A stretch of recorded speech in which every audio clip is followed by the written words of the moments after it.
ನಮಗಿಲ್ಲಿ ಒಂದು ಡೌಟ್ ಏನು ಬರ್ತಾ ಇದೆ ಅಂದರೆ, ಈಗ ಇರೋವಂಥ ಚೆನ್ನಾಗಿರೋಂಥ ಬಸ್ ಸ್ಟ್ಯಾಂಡು, ಎಸ್ ನಮಗೂ ಗೊತ್ತು ದಸರಾ ಟೈಮಲ್ಲಿ ನಾವು ಯಾರೂ ಸಿಟಿಗೆ ಬರೋಕ್ಕಾಗಲ್ಲ. ಇದೇನಿದ್ರು ಆ ಪೀರಿಯಡಲ್ಲಿ ಅಷ್ಟೇನೆ ಎಲ್ಲ ಟ್ರಾಫಿಕ್ ಜಾಮ್ ಆಗೋವಂಥದ್ದು ಮತ್ತು ಎಲ್ಲನೂ ಸ್ವಲ್ಪ ಇಡೀ ಮೈಸೂರು ಸಿಟಿ ಜನ ಸೇರೋವಂಥದ್ದು ಅದೊಂದು ಟೈಮಲ್ಲಿದೆ. ನೀವು ಅದನ್ನೇ ಇಟ್ಕೊಂಡು ಇಡೀ ಒಂದು ಬಸ್ ಸ್ಟ್ಯಾಂಡ್ನೇ ಶಿಫ್ಟ್ ಮಾಡ್ತೀವಿ ಅಂದರೆ ಅದನ್ನೇ ಅವಲಂಬಿತವಾಗಿರೋಂಥ ಅಕ್ಕಪಕ್ಕದಲ್ಲಿರೋಂಥ ಪ್ರತಿಯೊಬ್ಬರೂ ಈಗ ಆಲ್ರೆಡಿ ಕೋಟಿಗಟ್ಟಲೆ ಹಾಕಿ ಬಿಸ್ನೆಸ್ ಮಾಡೋಕ್ಕೆ ಅಂತ ರೆಡಿಯಾಗಿರೋರು ಜೊತೆಯಲ್ಲೇನೇ ಈಗೇನು ಹೇಳ್ತಾ ಇರೋದು ಆ ಬಸ್ ಸ್ಟ್ಯಾಂಡ್ ಸೈಜ್ ಸಾಕಾಗ್ತಾ ಇಲ್ಲ ಅಂತ. ಅದು ಎದುರುಗಡೆ ಪೀಪಲ್ಸ್ ಪಾರ್ಕ್ ಇದೆ, ಅದ್ರ ಪಕ್ಕದಲ್ಲಿ ನಮ್ಮ ಗೌರ್ಮೆಂಟ್ ಗೆಸ್ಟ್ ಹೌಸ್ ಕಡೆ ನೀವು ಹೋದಾಗ ಈ ಕಡೆ ಏನು ಚಿನ್ನ ಬೆಳ್ಳಿಗಳ ಅಂಗಡಿ ಇದೆ ಅದು ಎದುರುಗಡೆ ಒಂದು ಸರಿ ನೋಡಿ ಬಸ್ಗಳು ನಿಂತಿರುತ್ತೆ. ಹೆಚ್ಚು ಕಮ್ಮಿ ಅಲ್ಲಿ ಕಾಂಗ್ರೆಸ್ ಗಿಡ ಕಿತ್ತೇನೆ ಒಂದು 5 ವರ್ಷನೋ 8 ವರ್ಷನೋ ಆಗೋಗಿದೆ. ಆ ಥರ ಇಟ್ಕೊಂಡಿದ್ದಾರೆ. ಅದು ಮೈಸೂರು ನಗರ ಮಧ್ಯಭಾಗದಲ್ಲಿರುವಂಥ ಒಂದು ಜಾಗನ. ಸೊ ಇವನ್ನೆಲ್ಲನೂ ನಾವು ಉಪಯೋಗಿಸ್ಕೋಬೋದು. ಇದಂತೂ ಆ ಪೀಪಲ್ಸ್ ಪಾರ್ಕ್ ಅಂತನೂ ಪೊಲೀಸ್ನವರ ಕಮಿಷನರ್ ಆಫೀಸ್ಗೆ ಆಳೆತ್ತರದಲ್ಲಿರೋದು. ಅದನ್ನು ನಾನು ನಿಜವಾಗ್ಲೂ ಹೇಳಿದ್ರೆ ತಪ್ಪಾಗಲ್ಲ, ಮೈಸೂರಿನ ಬ್ಯಾಂಕಾಕ್ ಆಗೋಗಿದೆ ಅದು. ಇವತ್ತು ಅಷ್ಟು ಹೊಲಸು ನಡೆಯುವಂಥ ಜಾಗ ಮೈಸೂರು ಸಿಟಿ ಸೆಂಟ್ರಲ್ಲಿದೆ.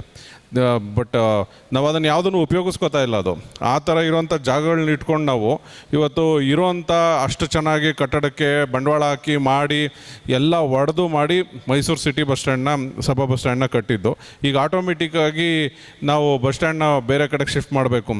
ದಸರಾ ಟೈಮಲ್ಲಿ ತಿರ್ಗಾ ಅದೇ ಪ್ರಾಬ್ಲಮ್ ಆಗುತ್ತೆ. ಯಾಕೆ ಅಂದರೆ ನಾವು ದಸರಾ ಪ್ರೊಸೆಷನ್ ಇರ್ಬೋದು ಮತ್ತೊಂದು ಎಲ್ಲನೂ ಹೋಗ್ಬೇಕಾದ್ರೆ ಅದೇ ಬನ್ನಿ ಮಂಟಪಕ್ಕೆ ಹೋಗ್ಬೇಕಾಗತ್ತೆ.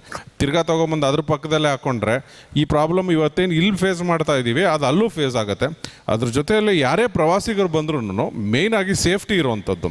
ಇದು ಸಿಟಿ ಸೆಂಟ್ರಲ್ಲಿರೋದ್ರಿಂದ ಯಾವುದೇ ಒಂದು ಕಳ್ತನ ಆಗಲಿ, ಬ್ಯಾಗು, ಚೈನ್ ಸ್ನ್ಯಾಚು ಅದೆಲ್ಲದಕ್ಕೂ ಒಂಚೂರು ಎದುರ್ತಾರೆ. ಅದು ನೀವು ಏನಾದರೂ ತೊಗೊಂಡೋಗಿ ಬನ್ನಿ ಮಂಟಪಕ್ಕೆ ಹಾಕಿದ್ರೆ ಅದಕ್ಕೆ ನಾವು ಒಂದು ಒಳ್ಳೆ ಆಸ್ಪದ ಮಾಡ್ಕೊಡೋಂಗೆ ಆಗುತ್ತೆ. ಬಿಕಾಸ್ ತಮಗೆ ಗೊತ್ತಿದೆ ಯಾರು ಈ ವ್ಯವಸ್ಥೆಗಳನ್ನೆಲ್ಲ ಮಾಡ್ತಾರೆ, ಎಲ್ಲಿದ್ದಾರೆ ಅವರೆಲ್ಲರೂ ಅಂತ ಎಲ್ರಿಗೂ ಗೊತ್ತಿದೆ. ಅವ್ರ ಜಾಗಕ್ಕೆ ತೊಗೊಂಡೋಗಿ ನಾವು ಅಲ್ಲೇ ಇಟ್ಟಾಗ 100% ಇದು ಪ್ರಾಬ್ಲಮಿಗೆ ನಾವೇ ಸಿಕ್ಕಾಕೋತೀವಿ. ಹೋಗಿ ಬರೋರಿಗೆ ನಾವು ಒಂದು ಒಳ್ಳೆ ಸಂದೇಶ ಕೊಡೋಕ್ಕಾಗಲ್ಲ. ಸೊ ಆದ್ದರಿಂದ ನಾವು ಕೇಳ್ಕೊಳ್ಳೋದು ಇಷ್ಟೇನೆ. ಇವತ್ತೊಂದು ದಿವಸ ಟೆಕ್ನಾಲಜಿ ತುಂಬ ಇಂಪ್ರೂವ್ ಆಗಿದೆ. ನಿಮ್ಗೆ ಹಂಗೂ ಬೇಕು ಅಂದರೆ ಅಂಡರ್ ಪಾಸ್ಗಳಲ್ಲಿ ಬೇಕಾದ್ರೆ ನಿಲ್ಲಿಸ್ಬೋದು. ಇನ್ನೂ ಏನಾದ್ರು ಬೇಕು ಅಂದರೆ ಅಕ್ಕಪಕ್ಕದಲ್ಲಿ ಜಾಗ ಇದೆ, ಎಲ್ಲ ಇದೆ. ಇರೋ ಬಸ್ ಸ್ಟ್ಯಾಂಡ್ನ ಉಳಿಸ್ಕೊಂಡು ನಮ್ಗೆ ಮೇಯ್ನಾಗಿ ಸಿಟಿ ಬಸ್ ಸ್ಟ್ಯಾಂಡು ಮತ್ತು ಸಭಾ ಬಸ್ ಸ್ಟ್ಯಾಂಡ್ ಯಾವಾಗ್ಲೂ ಒಂದು ವೆರಿ ನಿಯರ್ ಆಗಿದ್ದರೆ ಬಂದವ್ರು ಕಮ್ಯೂಟ್ ಮಾಡೋದಕ್ಕೆ ಈಸಿ ಆಗುತ್ತೆ. ಮತ್ತು ಅಲ್ಲಿರೋವಂಥವ್ರು ಎಲ್ರಿಗೂ ಹತ್ರ ಆಗಿರೋವಂಥದ್ದು ಇಷ್ಟು ವರ್ಷಗಳಿಂದ ನಡ್ಕೊಂಬಂದಿದೆ. ಅದನ್ನ ಹಂಗೆ ಉಳಿಸ್ಕೊಳ್ಳಿ ಅಂತ ಕೇಳ್ಕೊತೀವಿ. Thank you.